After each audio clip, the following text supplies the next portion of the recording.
Aloha, this is Corinne Ganacias. I'm an undergraduate student studying in Bachelor of Social Work, and this is my capstone presentation, Geriatric Clients' Needs and the Agencies that Support Them. Who needs boundaries? My research was to understand the needs of the older adult in our kapuna, a 501c3 organization that assists the senior population in Hawaii, and how it taught me a hard lesson in awareness of boundaries as a helping professional. Professional boundaries may enrich or hurt the working professional's relationship with clients, colleagues, or administrators.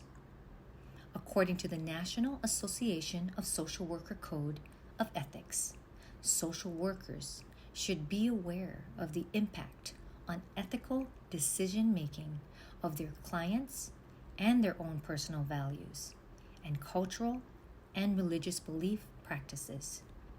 They should be aware of any conflicts between personal and professional values and deal with them responsibly. As a volunteer with our kapuna and the challenges I had endured with a 70-year older adult, I realized that I was spending much energy and time on this one client, thinking I was projecting empathy, compassion, and cultural awareness. I gained his trust, thereby developing a working client relationship. The NASW Code of Ethics adds that social workers should demonstrate awareness and cultural humility by engaging in critical self-reflection, understanding their own bias, and engaging in self-correction, recognizing clients as experts of their own culture. After a couple of visits, the client shared his context of change, his struggles with his family dynamic, having lived and cared for his mother, then his mother suddenly passing away.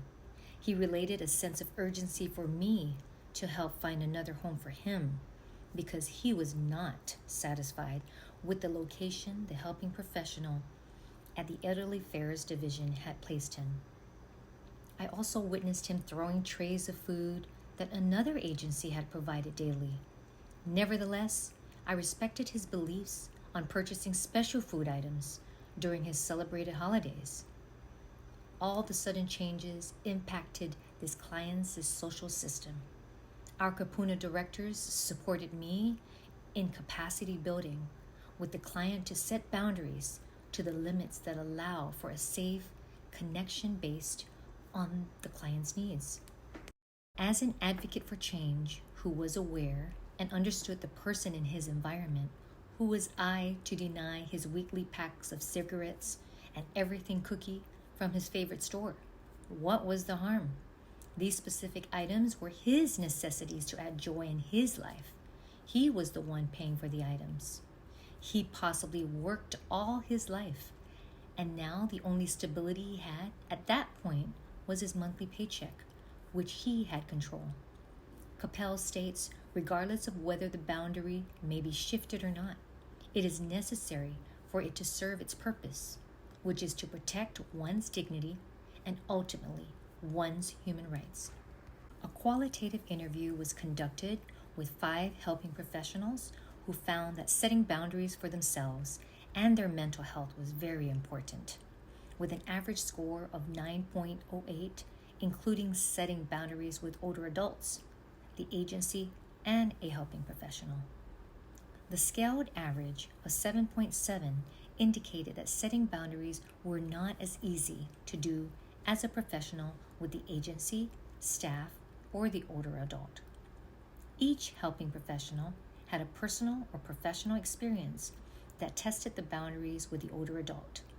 One professional maintained boundaries by listening to the older adult, creating empathy, active listening skills, summarizing, and mirroring. Additionally, validating that professionals and the agency also have limits to the helping process. There were clear roles in my duties and responsibilities. There were no significant issues with boundaries working as an administrative practicum student. When I volunteered in person as a helping professional, I somehow unintentionally crossed the ethical boundary line with the scope of practice as a helping professional at a meso level with Our Kapuna's mission. I empathized and assisted the older adult, knowing that I could not do this for all other adults that may need assistance from Our Kapuna. On a micro level, the decisions I made unintentionally enabled the older adult to no social change. My actions impacted my reputation with the agency providing a service for the client's health and welfare, in line with the objectives at a macro level with the Department of Health during a pandemic, and the organizations that authorize contracts and grants to provide financial assistance to get all Americans healthy. The research could have benefited by obtaining the client's or older adults' perspective on setting boundaries. In conclusion, according to the National Association of Social Work Code of Ethics, when multiple relationships cannot be avoided, the helping professional, the client, and the agency have an obligation to set clear, appropriate, and culturally sensitive boundaries. Thank you for listening to my presentation. Mahalo.